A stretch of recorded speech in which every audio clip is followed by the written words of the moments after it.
Welcome to TWitWoW, the best wrestling podcast made for wrestling fans by wrestling fans on the web today. I'm John. That's my court and commentary Ashton. And this is the week in review. I gotta tell you, from what I saw this week, it was okay. I've been pretty checked out, honestly. I don't know. This Mania build isn't really grabbing me like I'd wish it would on all fronts. I mean, obviously you have programs that are just can't miss, like Tiffany Stratton and Charlotte. Jesus Christ. I mean, I am genuinely looking forward to Jay versus Gunther, and I'm sure, whatever. I'm still assuming Kevin Owens is gonna do Randy Orton. And Kevin Owens is in a very interesting story right now with Sami Zayn. But yeah, that Mania card. I mean, Bianca Rhea. That's an unironic one if she wins the Chamber next Saturday. That'd be a good one. But yeah, this Mania card, the Mania build, I'm like, waiting for a little bit more. I'm not really digging it so far. But Sami Zayn and Kevin had a pretty strong week promo wise. Braun Breaker and AJ Styles seem to be teasing something. Jacob Fatu continues to be absolutely stellar. So there was a mixed bag this week to me, and SmackDown was just weird. Partner, before we get into the big story, I think this week, how'd you think about this week in the world of wrestling? This was a pretty uh week. I mean, wasn't even trying to be repetitive there, but at the end of the day, that's what it is. I think this was a little bit of a weaker week in the world of pro wrestling. I was definitely less attentive throughout the shows, and I don't necessarily see that as like, oh, I was less attentive and therefore the shows were worse. It's the other way around. I'm more attentive to shows that grab me, that get my attention, that are more engaging. And when a show is just nonsense and boring, that's when I don't care and I don't pay attention and I have other shit that I do on my computer. And this week was a very inattentive week for me, which tells me that it was a pretty mediocre week in general for the shows that I at least had on my TV, which were Raw, NXT, SmackDown. I did tune in for one segment on Dynamite, and that one segment ended up being a good match, followed up by maybe even the most baffling non-wrestling segment of the week other than Cody Rock promo. Ooh, that's big shoes to fill, my man. All right then. Well, given how we both probably felt similar about this week, because again, I was very nonchalant this week, just because again, this Mania build, it's been met Yeah, to I me wanted to so ask far. how much of this week's content have you caught up on and watched? I watched, I think, the most from SmackDown. I know what happened on Raw and NXT, but that's more through reading it than watching videos. I think I watched the most videos from SmackDown this week. So yeah, it was, and SmackDown. I'm glad I at least caught the WTF segment of the week because good lord. But we'll get to that, folks. Let's start with Raw and let's just cycle through this. Okay. Sami Zayn cut a promo, and I will I'm just say gonna. actually, since we're starting on Raw, I do think Raw was actually my favorite show of the week this week. I do think they've definitely kicked it up a notch, a little bit, with the Netflix move for sure. It's one of those things where like when we start talking about the week on a Saturday, my immediate instinct is to think about SmackDown because it's the most recent thing, and this SmackDown was so weird that I forgot how fucking good Raw was this week. Actually, I remember really liking Raw. Actually, now that I think about it. I mean, Sami Zayn and Kevin Owens seem to be delivering. Zayn, another just passionate promo from him. He's one of the best mic workers in the company. Really was selling the beating. And he told Kevin Owens, like he was honest about their history, that it's been, violence and betrayals and this and that. But he said with this, there was no coming back from this. Yeah. He said, when we did it to each other other times, it was about advancing each other's careers or like, getting ahead in some It was way. never personal. It was always more about business. Exactly. And Zane's like, no, but this one was personal. You tried Yeah. to end my career. I thought that Eh, both Zayn and Pierce had great performances during this segment. I thought Pierce, like from a delivery and like acting performance standpoint, was great here, as well as Sammy, as always. yeah, yeah. I mean, Sammy wants to beat his ass. Like, and here's the thing. I mean, yes, Sammy was a really shitty friend, and this is all his fault. But I also can't blame him because if I was dropped on my dome, I won't beat a man's ass too. So Zane's like, we're gonna do this, Kevin. We're gonna finish this. And then, Pierce is like, look, Sammy, you haven't been cleared. I can't give you that match. You just know how reckless that is. And then Zayn talks about the history that Pierce has with Zayn and Kevin. And Pierce says, yeah, we've known each other over 20 years. So even that got a little personal unexpectedly. Um, and Pierce said, "Look, I can't sanction the match because if Kevin Owens wanted to beat you with a chair or just Take you out beat into him the in, crowd and beat you senseless. yeah, exactly, beat you senseless, I can't stop it." And Zayn's like, "Well, then the opposite is true too, right? Like if I want to do that to Kevin Owens, no one can stop it." So Sammy is like, "Nah, Yeah. nah, I'm getting his ass this time. He Yeah, should be Pierce is thankful." like out here trying to protect what he perceives to be a vulnerable Sami Zayn because Sammy is not clear to wrestle, but Sammy is out here thinking he just wants to get his pound of flesh. Yeah. Sammy's like, "You've got it all wrong. I'm the one that's gonna beat his ass." Yeah, And you know Kevin what? won't be locked in here with me, or other way around. I won't be locked in here with Kevin. Kevin will be locked in here with me. Yeah, and he got it, and it will be, as I thought it would when I was speculating with you when we were playing video games, Yeah. an unsanctioned match. Yep. Yeah, I thought because that's the perfect It's way to almost protect. Yeah, unfortunate that you made that prediction without us having been live for it because it was a great call. yeah. I mean, I figured you'd have to walk the line between selling the pile driver because unlike Cody Rhodes, Sami Zayn actually knows what selling is, Yeah. and I doubt he would want to unlearn now. And also it's just like it's just so perfect for their violent history. I mean, they've had such a storied history, even in the WWE alone now. They've both been there so long. Yeah. That, yeah, it makes sense to a match like this. I can't wait to see Kevin pile drive him again, but I really think Sammy's gonna give him a wallop for sure. It's not gonna be good. Yeah. And then I think after this we got like something backstage with AJ Styles, right? Um, it was I believe it was Judgment Day, but it was about AJ Styles, Yeah. because Dominic Mysterio has a match with him tonight. Yeah. Yeah. I talked about in the Discord while we were watching this about how AJ Styles is like the subtlest freaky athlete because you just like when you think about freaky athletes in wrestling, it's like Ricochet, Montez Ford, AR Fox, Bandito, maybe like Montez Ford, or maybe like Will Ospreay, Logan Paul, like those guys. But like AJ Styles is low key a freaky fucking athlete. Like it's funny because he doesn't use his athleticism to do crazy freaky shit. He uses his athleticism to make intentional things look accidental. Like he uses his freaky athleticism to, on purpose, safely fall in such a way that keeps himself safe, but looks like this most devastating like accident that makes people like, oh my god, I hope AJ's okay. He's so good at that. And then like we got into a conversation where like Sean brought up like mid 2000s TNA AJ Styles. It's like, oh yeah, we shouldn't forget how freaky he used to be back then. He hasn't lost all that. That's for sure. Yeah. Yeah. Yeah, Uh, AJ, I mean, pun intended, he is phenomenal. can we talk about He's Dakota Kai calling Ivy Nile a whippersnapper backstage? No, I don't know if that segment happened yet on the recap I'm seeing, Oh, because yeah, okay. it's just been like I said, Judgment Day, and then yeah, we go into the AJ Styles Dominic Mysterio matchup. Solid enough. AJ wins after a Styles clash, and then afterwards, Braun Breaker looks like he's gonna spear Styles, but Styles gets out of the way, and then Braun connects with Dom. You could Yeah. play it off either way. I mean, if Braun Breaker if he did want to spear Dom, that's totally believable because of the character that he is. He was So, very clearly trying to spear AJ. AJ's just too yeah, slick with it. AJ's like, not that fast, young man. You're not gonna flatten me like the earth. So yeah, I know Angel's really psyched because it seems like they're gonna be a WrestleMania match together. And I don't know, you think this is Mania or you think this is gonna be You think Styles Braun is what you're talking about? yeah, but I mean Chambers like right around the corner. They could just do it then, right? I don't think it'll be on Chamber, but I also don't know if it'll just be like on an episode of Raw because they do tend to have those titles matches on Raw. Like we know that, um, what is it? Rhea Io is going to be happening on the Raw after Chamber.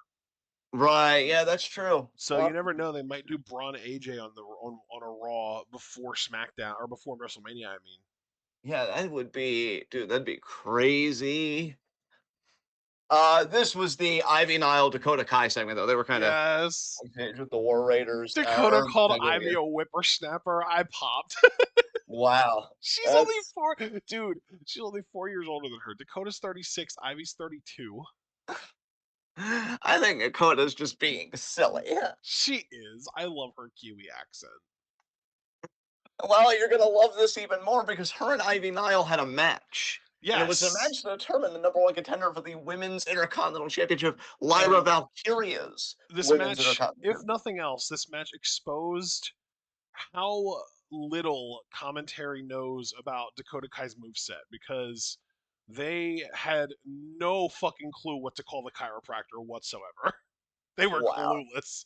They were fumbling over themselves like, oh yeah, looks like some kind of yeah, like a flip over there and the almost like a knees in the back there kind of thing. Yeah, Oh it's my god, it's Zorga all over again. yeah, Did you see that? Yeah, I know, and let's go to the back. yeah. They were tripping over themselves. They had no clue what to call it, and it's like you don't even have to know the technical name for it. She has like a character name for it. You just have to know that, and they didn't even know that. It's brutal. Every superstar should provide a commentator with like a guidebook to Yeah, them. just a fucking a note card, a little fucking index card with their fucking moves on. Unfortunately, that didn't happen. But what No. did happen was Dakota Kai getting the dub, so her and Lyra about to run it back, baby. Yeah, I'm not Gonna gonna be a fun complain. match. Their match on the Netflix debut was fun, or not the Netflix debut on the first show of the year. Wait, Yeah, yeah, was that the Netflix debut? I forget. yeah, it was. Yeah, It's the same thing. yeah, nice. Yeah, I know. Yeah. Um, so then after that, we get a video from last week, Gunther Jey Uso. So let's see. Now we hear from Gunther. And yeah, this is where Gunther, pretty much the big heat for him was he said, I want professional Oh, opinions that's about right. He my. asked the commentators. Yeah, way you said that. Uh, Pat, Pat's so funny because he wanted so badly to just turn around 180 and simp Gunther and be like, "No, man, there's no way. He doesn't have a chance with you because he's that type of character." But it was like, "Yeah, you never know. Maybe he might yeet." I think I'll Gunther a beta maniac. Oh my god. It's so funny though because like Gunther was like taking his jacket off like he was about to assault Pat and Jay came out to make the save and security tried to stop Jay. What? Man, Gunther is so cooked. Why was security trying to stop Jay from stopping Gunther from assaulting commentary? Jay's like, wait, I'm protecting y'all. What the hell? It was so nonsense, bro. I God, swear. I know I wish we could redo the segment, but with Pat kind of asserting himself, he gets up in Gunther's face. First of all, you beta maniac, and then before he can even go through the list, Gunther just chops him. Uh, Oh, oh, Pat told him backstage, yeah, really lay it in there, Gunther. It'll be great footage for the Patastrator later. Oh my god, it's true. Uh, so yeah, I think they're doing a fine job with Jay and Gunther and their build. We get Jay later backstage with the New Day. And they kind of exchange words. And at one point, Jay tells him there probably never would have been Kofi Mania if the Usos never forfeit. And I love that fucking callback. And then he told them the New Day sucks and he left. God damn.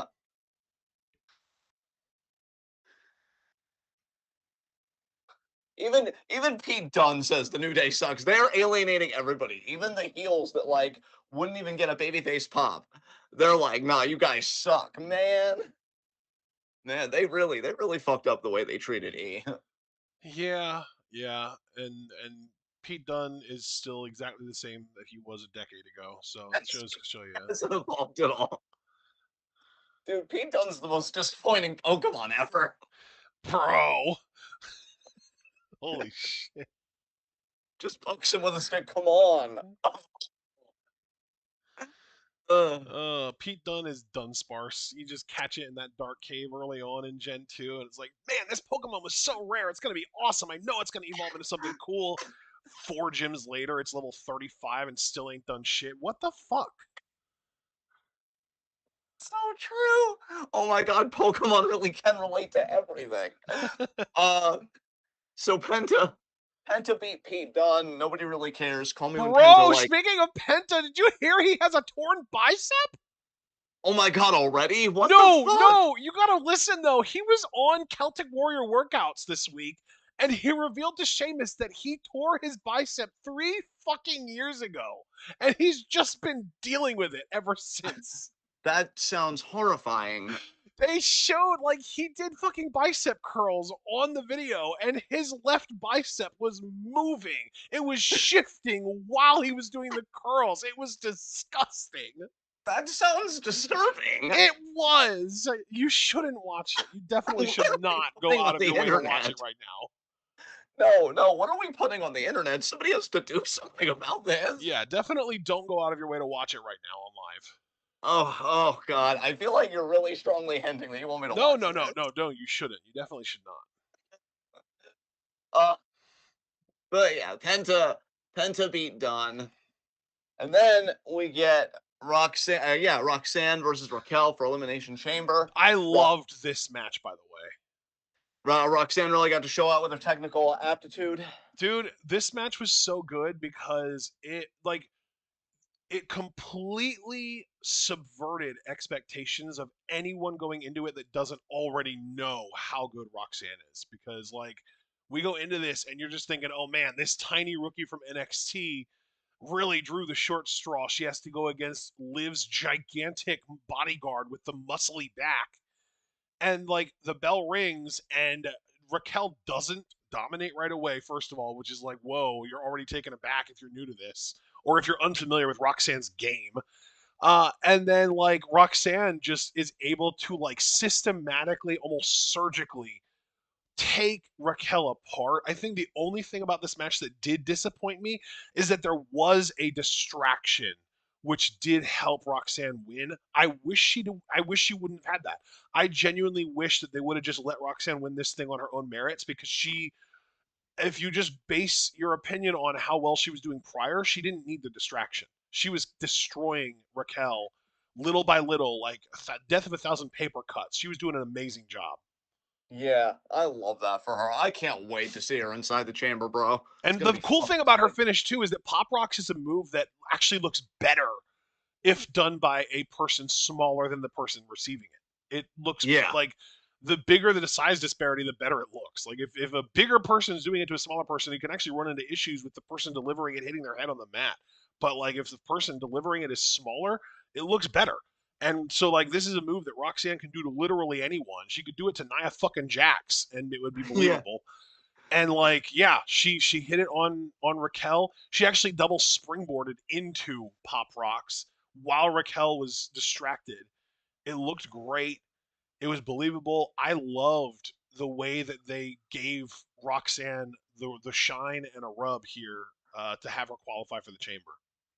definitely, definitely. She's gonna fit in great with all the other women in it. It's gonna be fucking awesome. Yeah. And so we had a lot of shenanigans there. Mainly, Naomi and Bianca did get involved, which because Liv and Raquel are going to be challenging for the tag titles at some point. So that made sense. Then we get some Ludwig Kaiser. Nobody really cares. Then we get New Day. New Day had another promo. But LWO come out. Everyone's going to be talking some trash about Ray and LWO. And they kind of beat him down. So I don't know. I feel like we're just waiting for Big E. I feel like I'm just waiting for Big E or just something to develop here because we know Big E is still doing stuff with the company.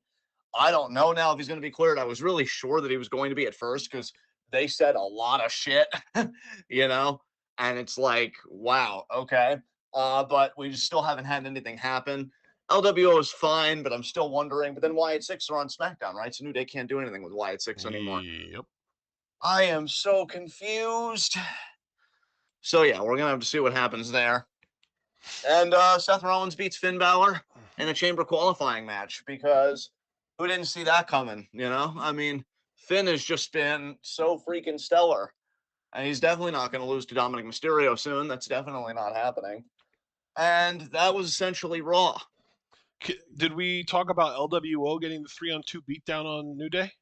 Yeah, I had just mentioned that they came down. They kind of put the boots to New Day because New Day was talking shit about Ray and stuff like that. Yeah, it's just So, I just think it's fun though that like they're totally justified because of what they did to Ray and everything, and yet the New Day are still going to be able to get on their high horse and be like, how are people going to cheer for the guys that beat us down 3-on-2? yeah, exactly. Yeah, I'm really curious what the payoff of this whole New Day thing is going to be now because, again, like I said, at first I was confident he was going to be cleared, and now I really have no idea. And if he can't be cleared, how the hell do you pay all of this off? I know there was also a moment in the main event where it looked like Finn won. Like Seth kicked out late, the ref stopped short, and it was really bad. The crowd did "you fucked up" chants and everything. Oh wow, that's rough, Seth. I Actually, thought you no, were it wasn't done. even "you fucked up." It was "ref, you suck." That was the chant. It was "ref, you suck." Oh, okay. They Damn, that's blamed the rough. ref for Seth's mistake. Really, Well, the ref doesn't have cool theme music, so maybe you should have thought about that. it's true. Uh, the fan probably. Yeah, and then when you get to NXT, God, I can't believe we're still pushing Eddie Thorpe. Oh Ugh. God.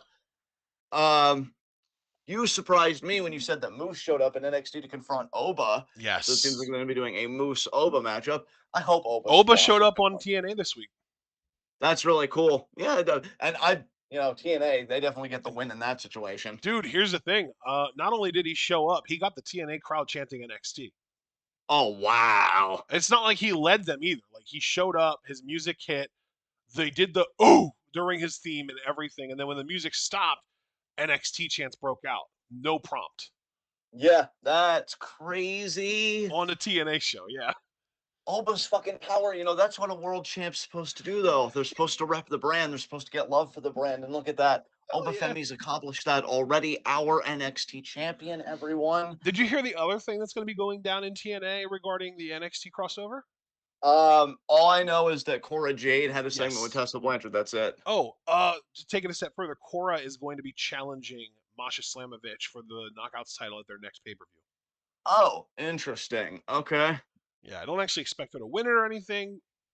Maybe she could win it and then defend it, drop it back to Masha on an NXT show. I don't know. Yeah. Also, I want to say proud of that TNA audience. No TNA audience that I've heard so far has embraced Tessa Blanchard. And that's Dude, I know that "we coming for you" chant was crazy. yeah, she got cooked. Holy fuck. The first time she showed up, there were "she's a racist" chants, and now they're chanting "we coming for you, Tessa." Holy shit! Huh? Yeah, yeah, no, I'm thinking about it, man. That was crazy. And now I'm looking at this at the next segment after Oba and Moose, because we know they kind of had a stare down and everything, like who's the better champion kind of deal. We get a follow-up with fucking Thorpe, but also this actually no, this wasn't the new faction, I don't think. I think that these are people trying to revive Chase U because it was Kale Yeah, Dixon yeah. and what is that? Urja Connors? Orija Your Connors. I'm saying it Iron. Arija, I think it is. Elijah Connor. Yeah, I like that name. It's a cool name. They walked in, I invited feel like Ava to it's a not it's personal not event. Arija, it's just Uriah. It's just Uriah Ah, Connors. Uriah. Okay, Uriah Connors. Um, okay, yeah, and then Eddie Thorpe, I think, kind of done on Chase U, and they're like, well, yeah, well, Andre Chase will face you in a match later, so that's what we're doing with Eddie Thorpe after beating Trick fucking Williams. Man, Or kind of crazy that Kale Dixon has been able to recover from getting squashed in like 2 seconds by Braun Breaker to this. yeah, I really can't believe he pulled himself out of it either. I mean, who knows how far Kale Dixon will go at this point. Yeah. Um, we get a triple threat: Jada versus Yes. Kalani versus Carmen. Winner is number one contender for Stephanie Becerra's championship. Yes. North American Women's Championship. Yes, This was a fun and match. It was solid. yeah, yeah, definitely. And I'm Kalani, becoming more and more of a fan of Kalani Jordan, but I don't think it's for the right reasons because she is like crashing out and trying to go heel, and I just find her comedically entertaining. yeah, nobody gets the lulls like Lonnie. Yeah. Yeah, her and Jada really targeted each other. And as I predicted again to you while gaming, Carmen Petrovich got the win. Bro, do you remember that the match that I gave finish of the year last year where it was like I think it was like Lyra, Tatum, Roxanne, and Tatum did the 450, and then Roxanne came in and snuck in the jackknife pin for the win. Yeah, yeah, yeah. a very similar finish happened in this match. It was awesome, actually. So, Kalani, I think, went for, I think it might have even been a 450. It might have been a frog splash. I don't remember. On Carmen, Ashanti pulled Carmen out so she would miss. And then Jada set Kalani up to do her ass splash in the corner. And then as she was high stepping away, Ashanti threw Carmen back in the ring to get the fucking pin, and she won with that. Wow. She snuck in there because Ashanti threw her in, and Jada was distracted by her own taunting. Damn. It was so good. It was a really smart finish. I really appreciated it. And obviously, like, it doesn't really do much to help Carmen, but it makes the Ashanti Carmen team seem like they have really good chemistry. Yeah, look at this codependency making positive things happen. Oh man, so yeah, now Carmen's gonna face Stephanie Vaquer. I'm sure that's gonna be a really back and forth matchup. And yeah, that'll be the care title defense down the Do road. you have in the notes there that you're reading what happened after the match? Oh yeah, dude, it really broke down because Fatal Influence came out and they pretty much laid out Petrovich in a way like they disposed of her in the ring. And Adonis was wanting help for Carmen. While that was happening, Fatal Influence cut a promo, and Fallon said she forgot to congratulate Carmen on being the number one contender for the Women's North American Championship.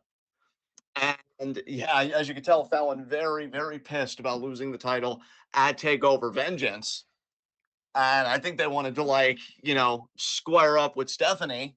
So then they start to, and then before you know it, uh, Julia comes out. Wait. I Yes. just have to point out. I have to point out Yes. how lame it was that Ashanti had to just stand there watching Carmen get beat down 3-on-1 because he was Yeah. in the ring. He was literally in the ring holding her hand up when those three attacked. They beat her down, and he's just standing there shouting to the back, "Someone come out and help her!" While these three women attacked her. I don't care what policies you think you have on intergender wrestling. If you have a situation where a dude is supposed to be with a girl in a relationship like this, and the girl gets attacked by three women, you can't just have him stand idly by while it happens. He has to do something. He has to like grab one of their arms, grab them around the waist and pull them away. Something. Even if you don't want to have any like striking, you don't want to have him do anything like that. He's still capable of restraint. He's still capable of grabbing and pulling and removing them from the situation. Or he could have shielded her with his fucking body. He literally could have covered Carmen up to save her from the beatdown, and it would have been noble as fuck. Yeah. But he literally just watched on as this girl that he's trying to woo effectively got the shit kicked out of her by three bullies, basically, and he Yeah. did nothing. It made him look so fucking bad, in my opinion. And frankly, if Carmen doesn't see this as a red flag, it makes her look bad as well as a character.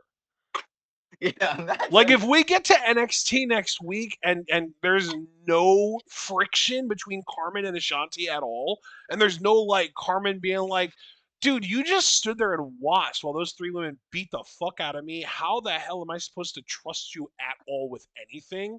And there's no like him having to work to earn her trust back at all. The writing is in the fucking mud. Damn. Man, that's an all-time diatribe for me. It would pop me all over the place.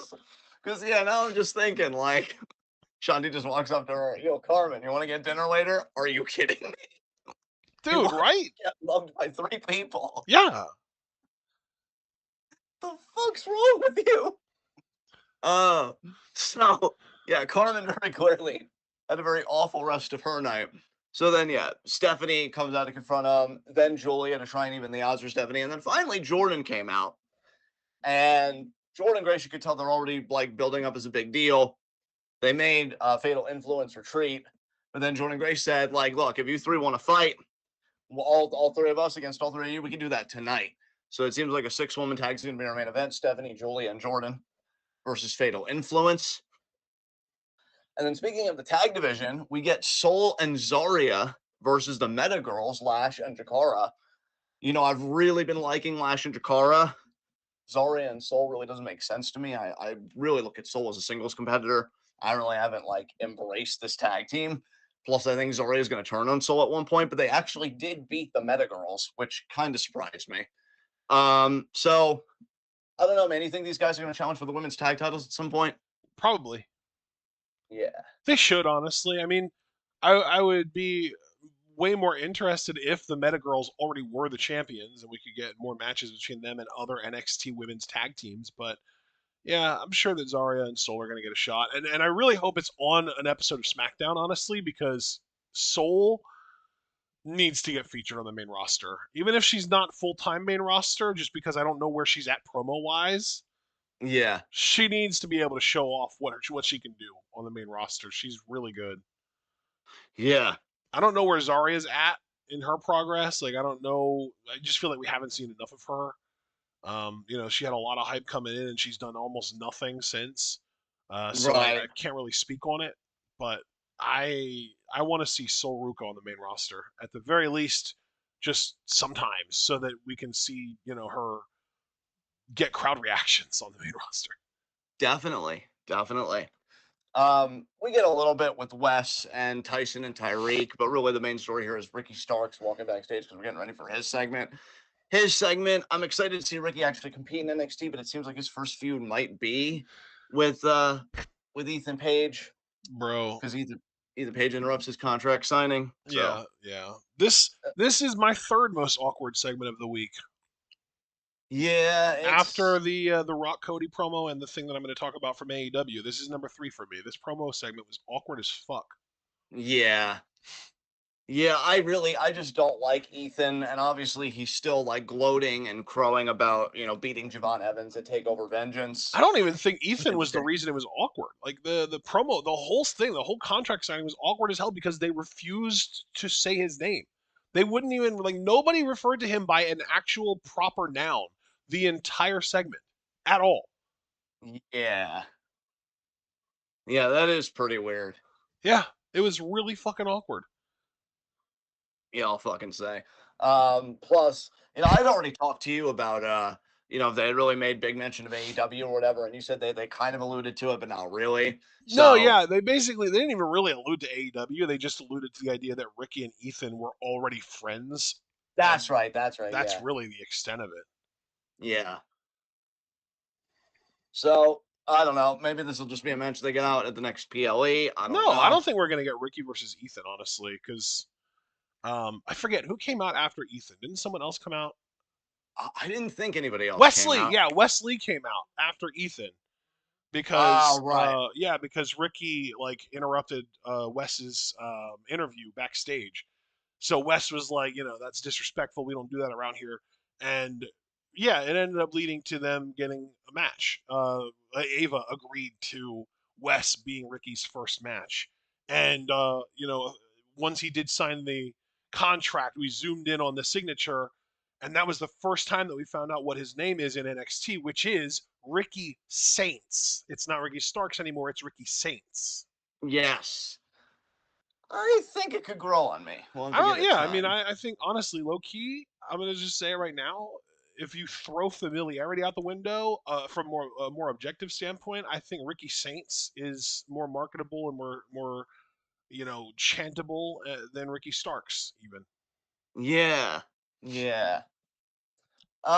Afterwards, we get Fraxium, and Ugh. they end up having a little segment with No Quarter Catch Crew. And I'm kind of Yes. ambivalent about this because Tavion and Miles, they say we're chasing gold, anywhere, and then Fraxium says, well, what about, they kind of more or less they say they're calling the Hardy Boys, and then it seems like they're going to set up a challenge between the Hardy Boys for TNA Tag Team Champions versus Tavion and Miles. And the Yes. only reason I'm ambivalent about this is, for one thing, however I feel about the Hardys, they are the Hardys, so it's going to do a lot for the kind of profile, I guess, of Tavion and Miles to be in the ring with them and stuff like that. but I want them to be in a program where I feel like they could actually win the titles. And given how close they were at deadline against Fraxium, I was really hoping for a rematch.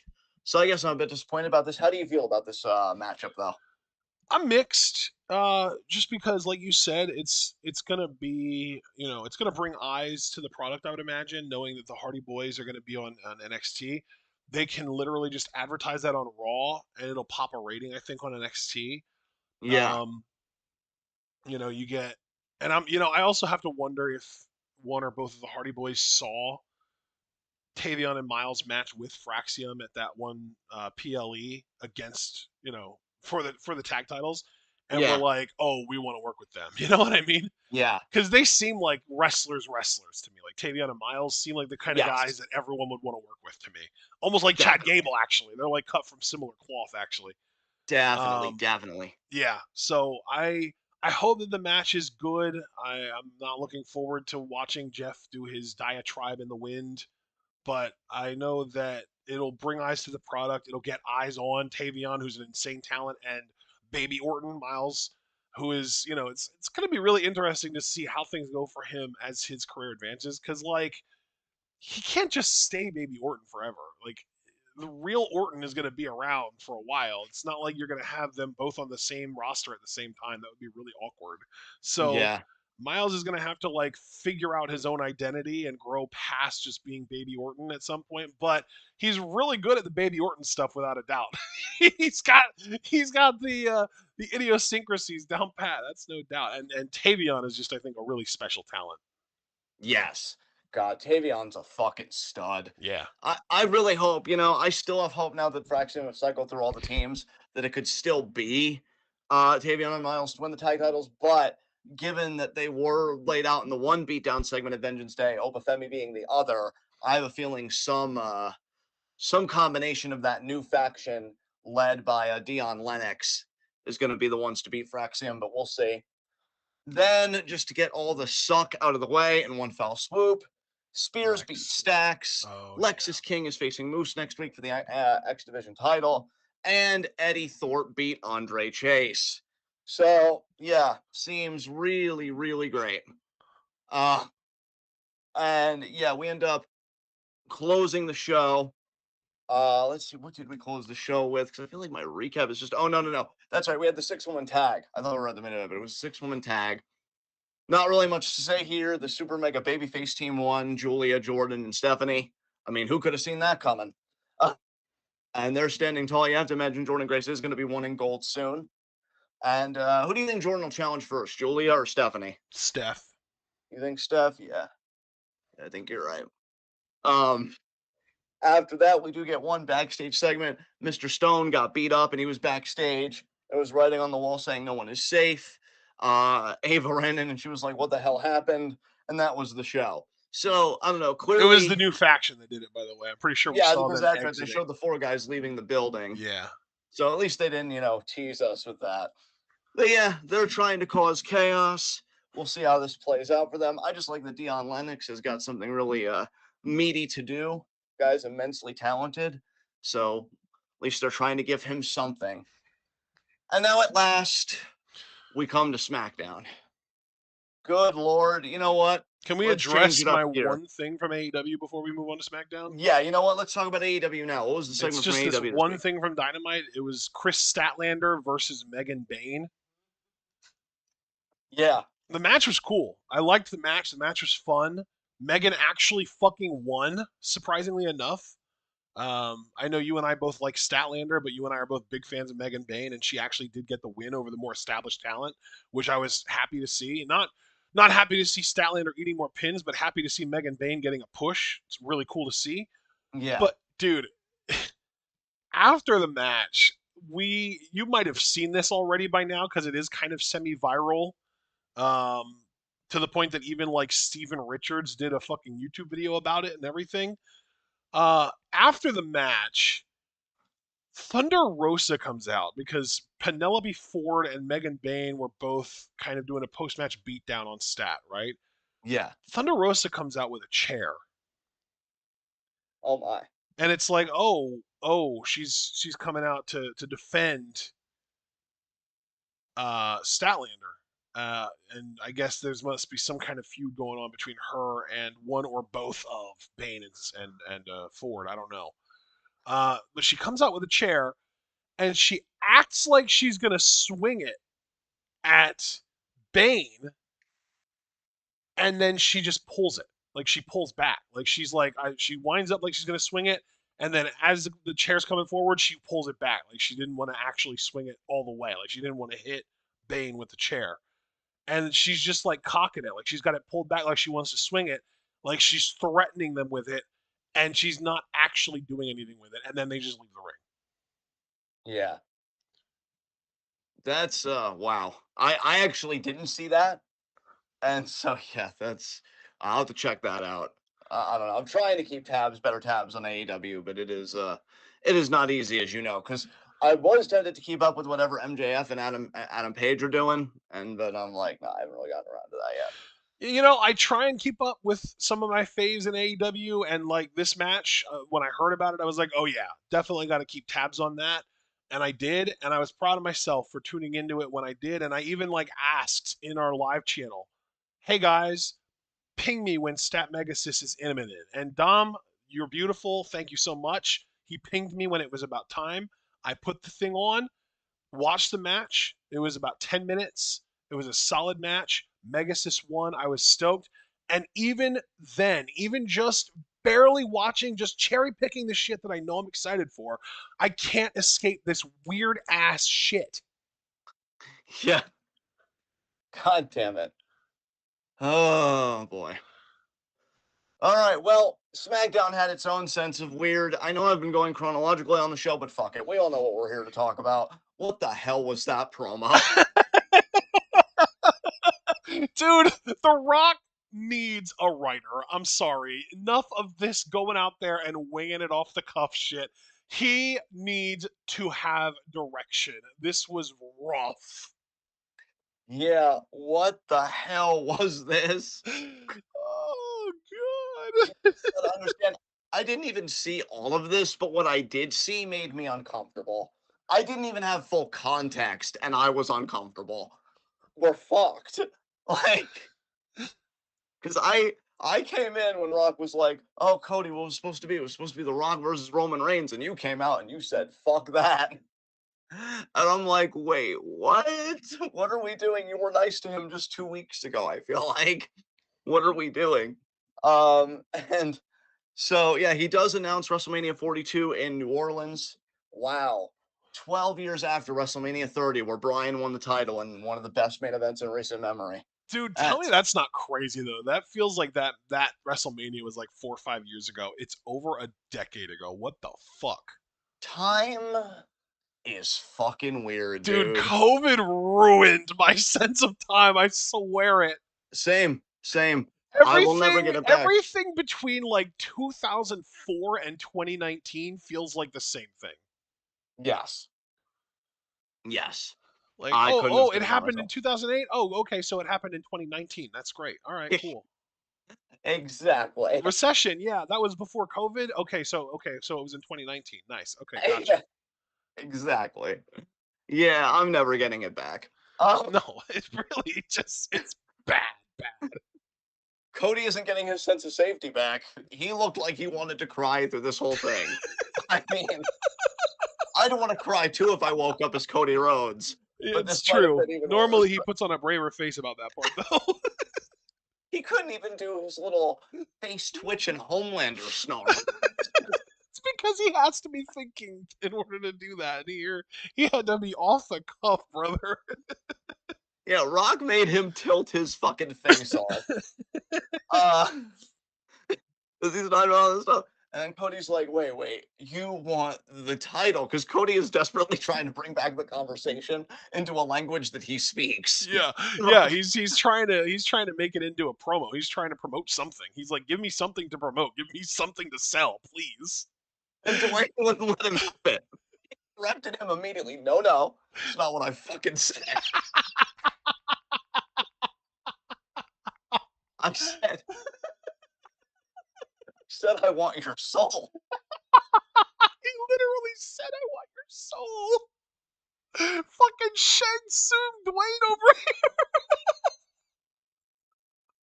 Dude, you can't do that to me. You just took me out. Oh, fuck. Oh god, that's gonna be the Rock's next movie role, and he's gonna be like, the Mortal Kombat franchise has never been better, and it's only gonna make like $2 million. Holy Fuck. shit. Uh, If so you yeah, he told me, smell what The Rock is cooking, and your can soul you will be solve mine. the Rock is sucking? Oh my god.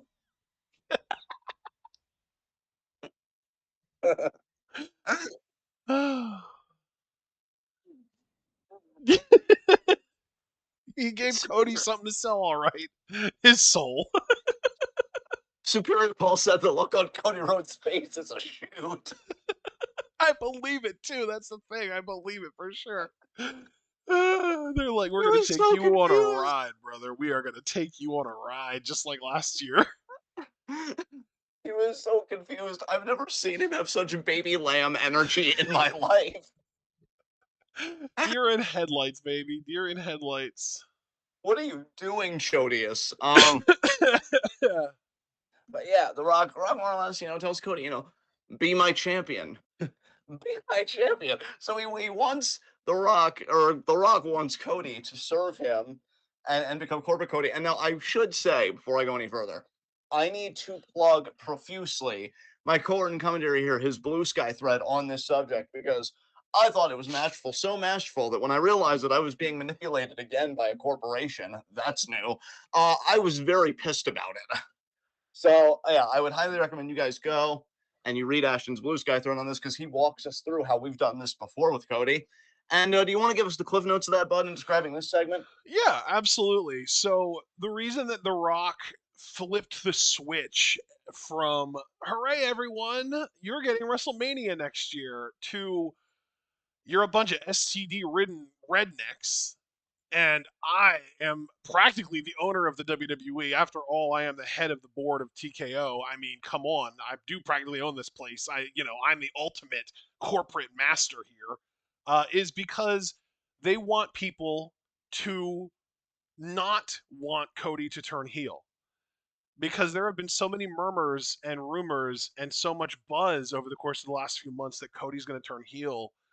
And like there was like I remember there was even like a whole thread on X after the Royal Rumble about how like the weight of being the guy is really starting to get to Cody, and how like he did that to Kevin and then he just didn't have any remorse about it at all and he was just celebrating, and like people are trying to read deeper into these things, and people are trying to say that Cody's going to turn heel. Cody's going to turn heel. Cody's going to turn heel, and it just feels very similar to me to late era AEW Cody Rhodes, where he was literally getting booed.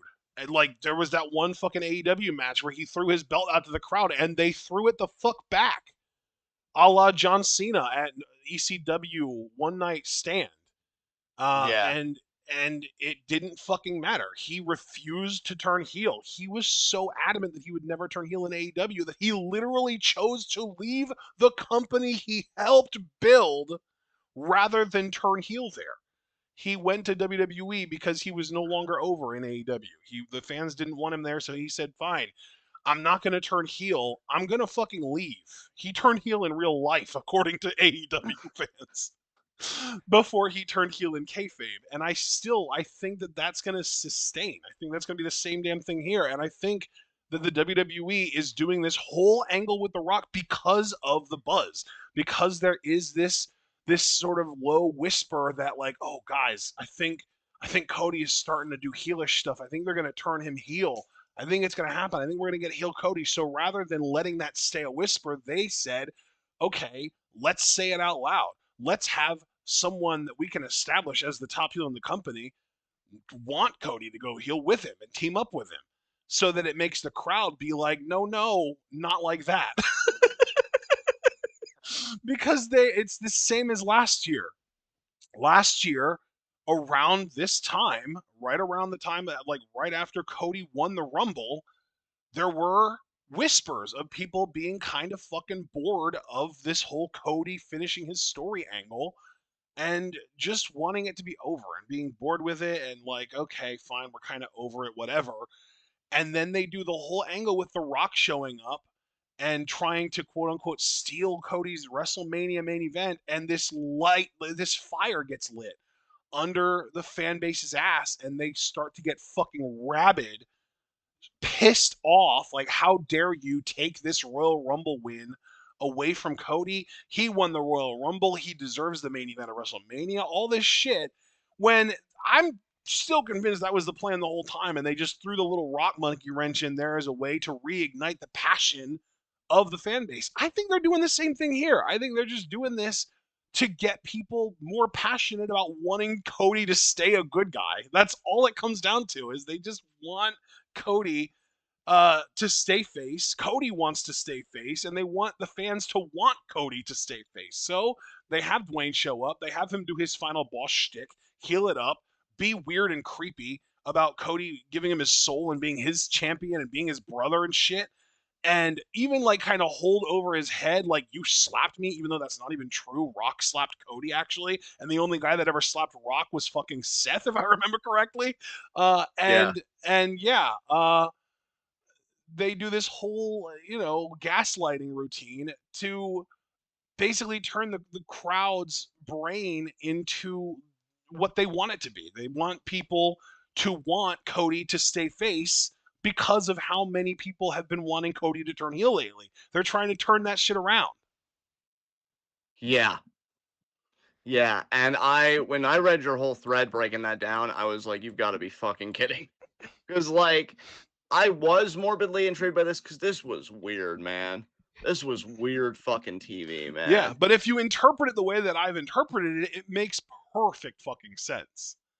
Right. Like, I have yet to see an explanation of this segment that makes sense that isn't my interpretation of the segment. Yeah.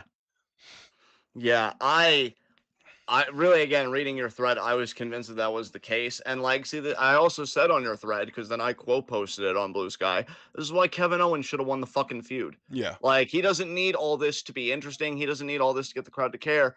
And my God, Cody might be the best advertisement for why everyone should get therapy that I've ever seen in my fucking life. This dude really didn't want to turn heel because it's like, but if I'm heel, then I can't be loved by everybody. And if I'm not loved by everybody, I don't exist. It's like, Jesus Christ, my dude. Fucking heal. If you literally and figuratively, fucking heal. Heal heel. Yes. And like suck less. Yeah. What the fuck? Yeah. It was, and like, yeah, it was. There's this whole thing too of like this sort of tone deafness of it too, because like Cody, and I've seen a lot of people actually point this out on Blue Sky specifically. Cody is already a corporate champ, guys. The guy walks around in three-piece suits everywhere he goes. He reps the WWE everywhere he goes. He literally wears red, white, and blue. He has a fucking American flag skull tattooed to his fucking neck. Like, the fact that he has a tattoo on his neck is the least corporate thing about him, and yet even still said tattoo is of an American flag. This dude is corporate to the max already, and you're going to try and convince people that that it's even possible for him to go more corporate? Bro, Cody is the perfect encapsulation of like capitalism. It's so perfect. Because rather than change course and like do reformist things that would keep the capitalism fundamentally intact, but at least make it more palatable, they're like, no, this is the version you're fucking getting. Fuck you.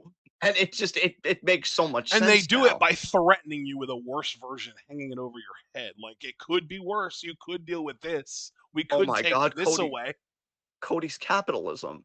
It makes I so mean, much bro, fucking sense. we've said for a while that Cody's Homelander, and I've also said for a while that Homelander is Elon Musk, and Yes. Elon Musk is capitalism. They're all the same Oh, thing. oh my god. Okay, okay, I need to breathe. That was a lot to process. Holy shit, my hatred of Cody. I mean, it was always justified, but now I have a deeper understanding. Man. You know who else has a deeper understanding and is perfectly justified? The fucking Street Profits. 'Cause Yeah. Oh, I'm so angry I missed out on their beatdown. It sounded epic.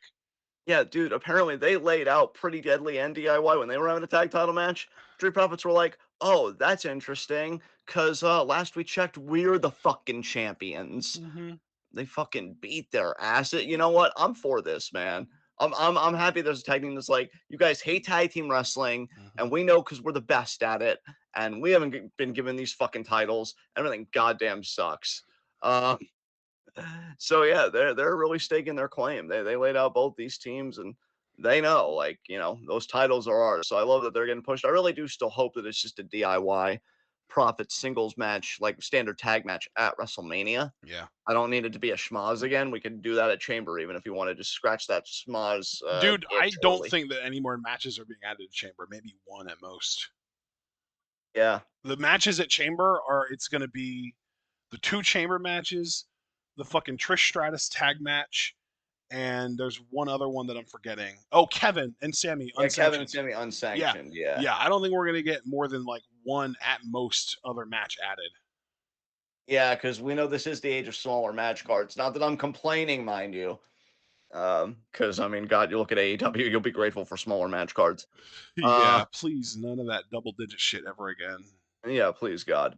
Um, and Owens, he has a video package, and he pretty much accepts Zayn's challenge in Toronto.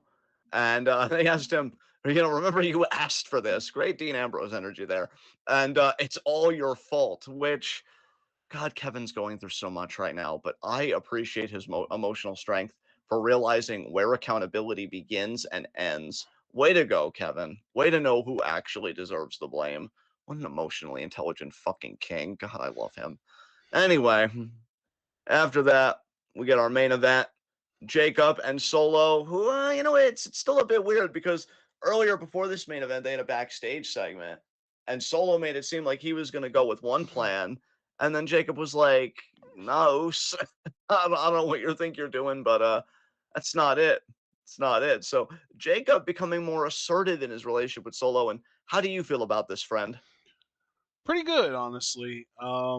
Jacob is slowly sort of rising to power as the new leader of this little sub faction. And Solo is supportive and kind of the reversal of roles too, where now Solo is the one saying I love you to Jacob all the time. Yeah. Kind of makes him feel like he is subservient to Jacob. So I kind of dig it actually. Yes, yes. Yeah. Yeah, even WWE uploaded a video, I think it was just like of Solo time. I think it was like a compilation or some kind of past video showing Solo and Jacob's relationship or something.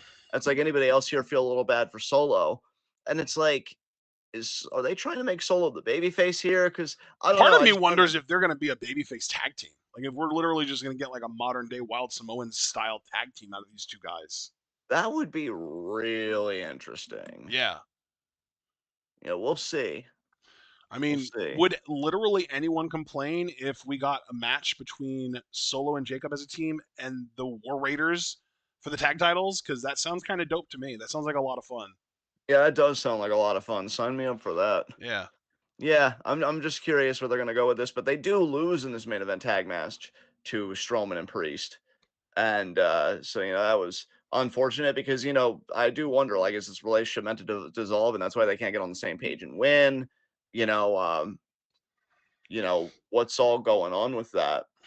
And so yeah, they lost here, but we'll have to see how the relationship continues to develop next week.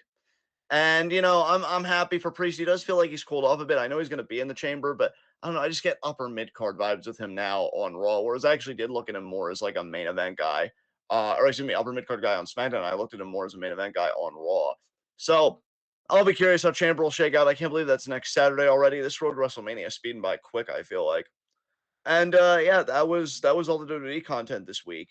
You already talked about the AEW segment, so I guess I should ask: were there any extracurriculars that you watched this week? No, since I already talked about my AEW viewership, I have nothing else to add. Yeah. All right. And so yeah, I guess I didn't do anything either, so we can open up the forum for questions. So anybody have any questions about this week in the world of wrestling? Hmm.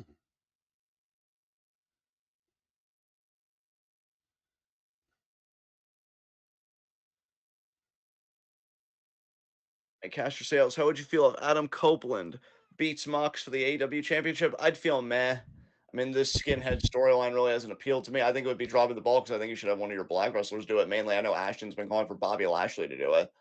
I think that'd be great because Bobby Lashley's a legit guy. Plus, I don't think Powerhouse Hobbs is going to get a rematch or anything. Otherwise, Powerhouse Hobbs would be my choice only because they tried to break his leg. In fact, I think in kayfabe they did succeed in breaking his leg. Um, and so yeah, I'd be mad on it, but I do think it'd be a wasted opportunity. Ashton, do you have anything you want to add? I would be extremely frustrated with that Yeah, for very similar reasons what you're talking about already, just because it would feel very unearned from a storyline perspective. It just doesn't really make any sense. Like, what exactly would the payoff be? Like, what's the payoff there really, other than Adam Copeland being a champion? Like, what's the real payoff to that? Like, is there any payoff at all to this entire Death Riders faction storyline, or is the entire purpose of them just to be big time heels to get a babyface over? And then are you really going to blow all that heat off on a fucking 50-year-old? Like, really?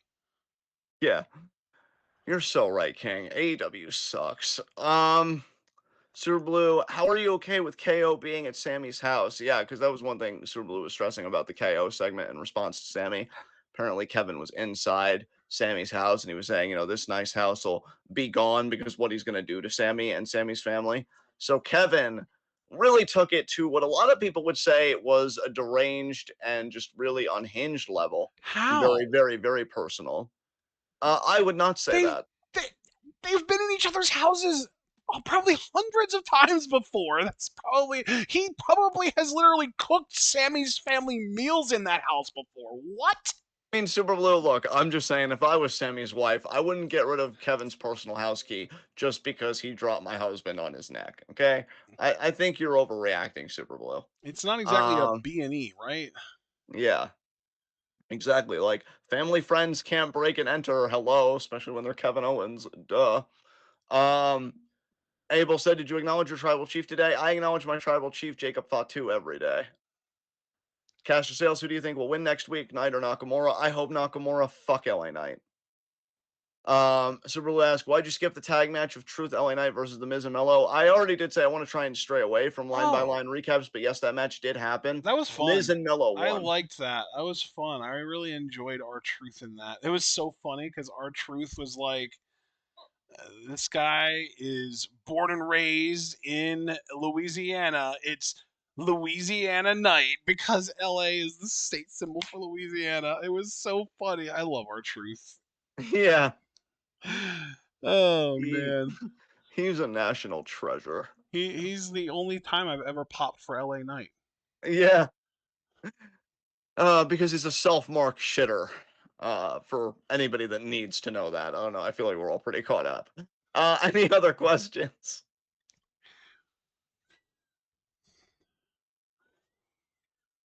Super Blue, that just makes it less weird. Like, he was outside their house while they were there, so okay.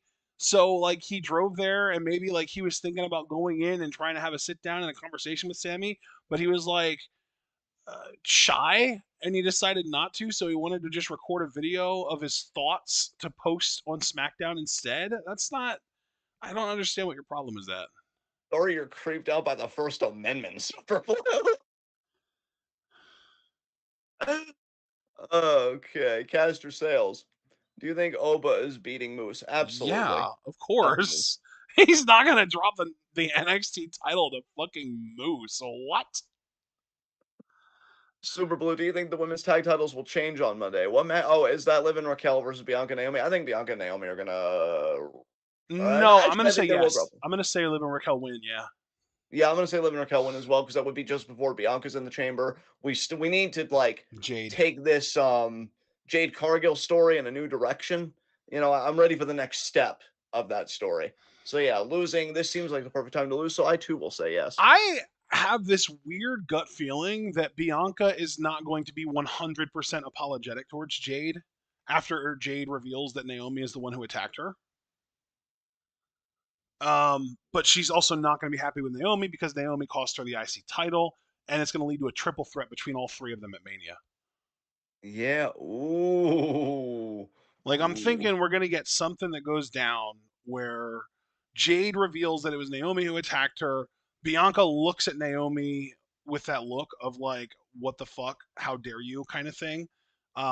Naomi maybe even tries to own it at first. Maybe tries to apologize. Maybe tries to justify it, like, look at how well we've been doing since I replaced her as champion with you, and we're sisters and that kind of stuff. And then maybe like Bianca drops her or something, but then like Jade is like, oh, thank goodness, you found out the truth about Naomi. And then like Bianca's like, listen, girl, I hate to say this, but I'm not your friend. Like, I don't really like you that much either. Yeah. I don't know. Damn. I don't know. Maybe not. Maybe not. Maybe they'll do like Naomi and another tag partner of some kind versus Jade and Bianca. I don't know, but maybe I hate to say this out loud, but there is the bloodline connection. Maybe they'll do Naomi and Naya versus Bianca and Ooh. Jade. Maybe I don't know. We'll see. Just throwing it out there, though. Just throwing it out there. Yeah, I feel you. I feel you. Um, so then, yeah, then Castiel says, "Who do you think will sell his soul to Dwayne?" First of all, I didn't think there were multiple offers. First of all, who do I think will get their soul taken by Dwayne Sung? I don't think anybody. I don't think Cody's going to give it up. Again, I'm very convinced by Ashton's blue sky thread that I'm being manipulated. And you know what? I don't like being manipulated today. So fuck you, Dwayne. Yeah, honestly, I think if there are any plans whatsoever to have a corporate champion, I think that the person who makes the most sense would be CM Punk, but I don't think they're going to go that route.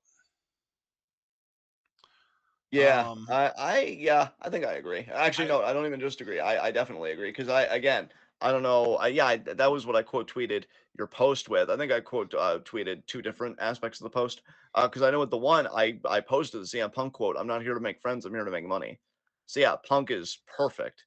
Yeah, And plus, given that I mean, if you really want to go deep in the fucking lore, that Punk in his dude. original pipe bomb called out Dwayne negatively. Oh, dude, can you imagine if they did the fucking swerve and at Mania, Cody is under all this pressure to go corporate and turn heel, and Punk turns heel instead, and Punk Yes. goes corporate instead.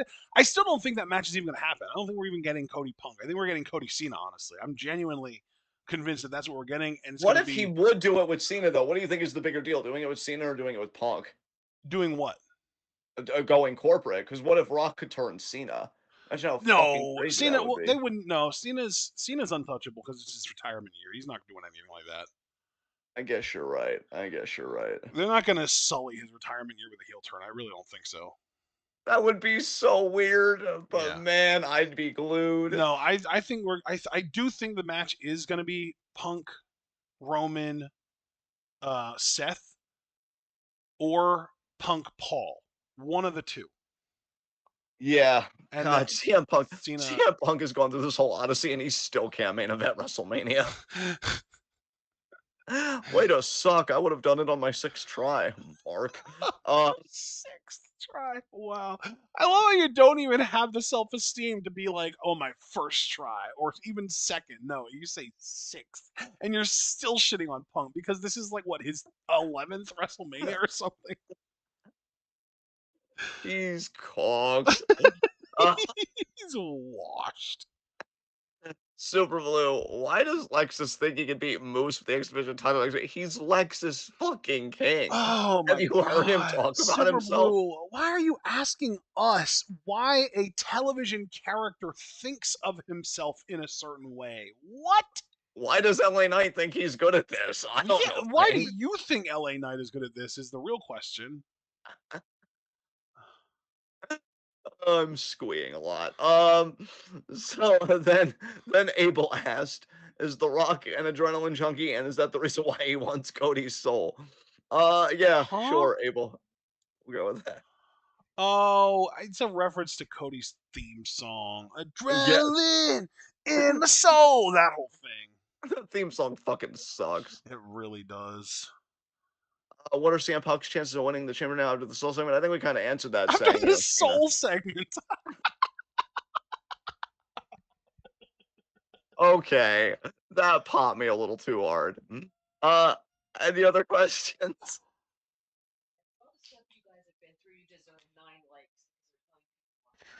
Fucking Dwayne Mephisto Johnson over here. Oh, you. Oh my god. Mm. You know what? I think I'm gonna close up shop here because it's almost midnight and I'm ready to party. Hot. Uh, Super Blue, do you think the triple threat is a mistake? What I triple threat? You can't just say the triple threat and assume we know what you're talking about. What think he meant triple like the threat? Punk Rollins Roman thing that we Why would that be speculate a on. mistake? That makes sense.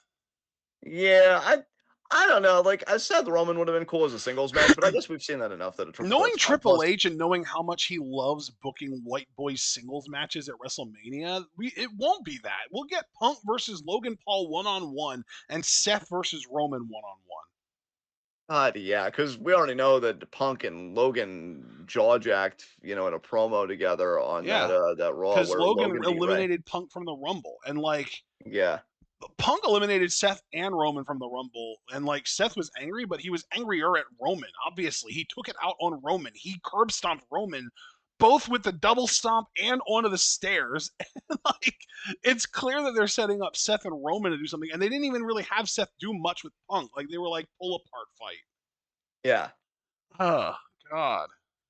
So yeah, I'm closing up shop. Let's get to high spots and low shots. My low shot is the one segment that I conveniently breezed past real quick this week. Jimmy Uso beat Drew McIntyre, Ew, no. and I'm in hell because I So saw who's the that low shot here, Drew or you? both. Yes. It's Drew, obviously, because see, I can't be a low I shot hated when this.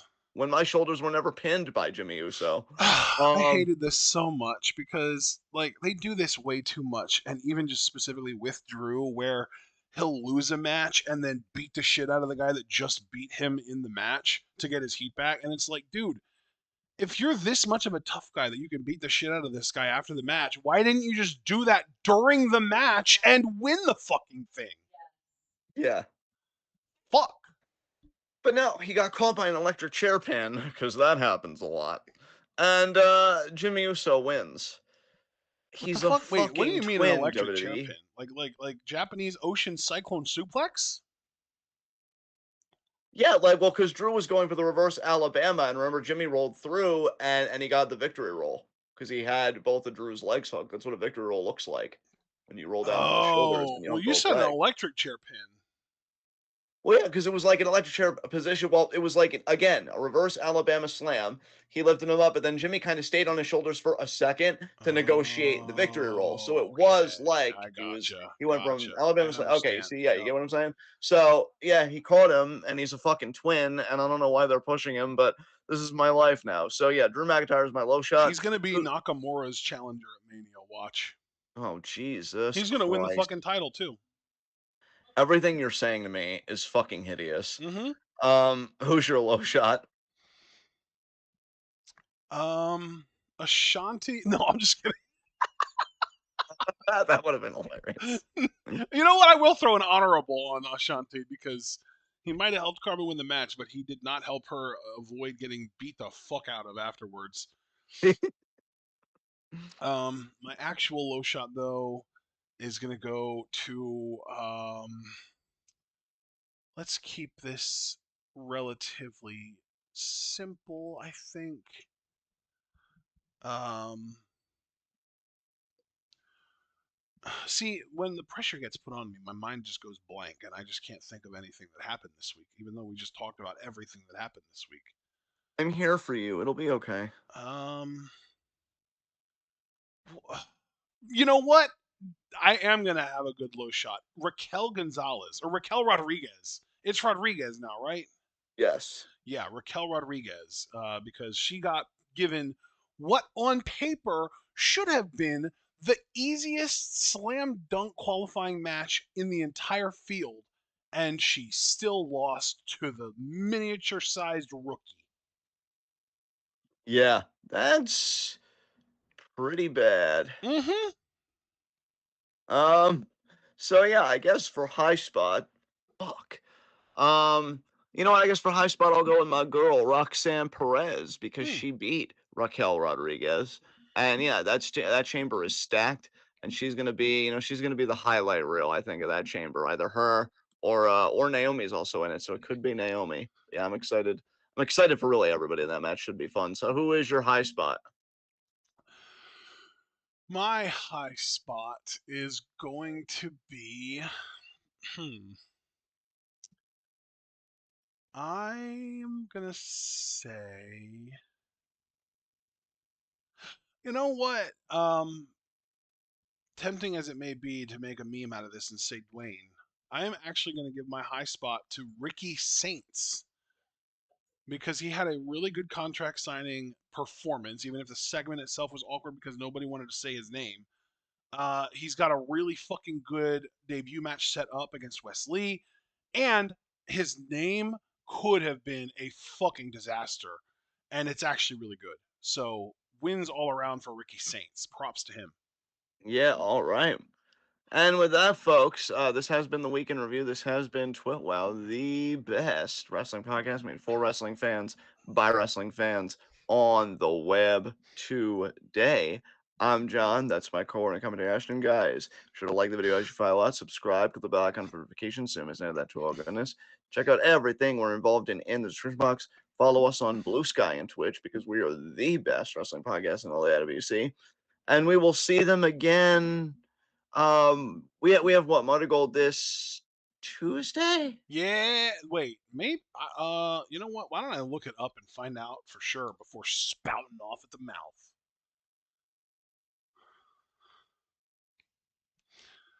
No. We're just seeing them again Thursday potentially for Stardom. Yes. All right, Thursday 7 then for Stardom, and then we're doing Chamber preview and predictions, right? So Friday at 11:30 for that. I want to check one more thing. Yeah, that actually sounds good to me. Yeah, because then Chamber is 6:30 next Saturday, right? Chamber, yeah, 6:30 p.m. sounds right to me. And then we're just gonna do what we did after, and like after, instead of like a weekend review, we just like review Chamber because all the week's content will be pointing to Chamber, except for maybe NXT. So maybe we can talk a little about NXT and yeah, just review Chamber. So Yeah, I mean the yeah, thing is, if Chamber's starting at 6:30, it's almost definitely going to be over by 10:30. yeah. So there you go. Just get right into that, and then bam. All right. Well, we'll see you guys for all that again, starting with NXT Thursday at 7. So enjoy the rest of your weekend, everybody. Be good to yourselves and each other. Tune in. And peace out.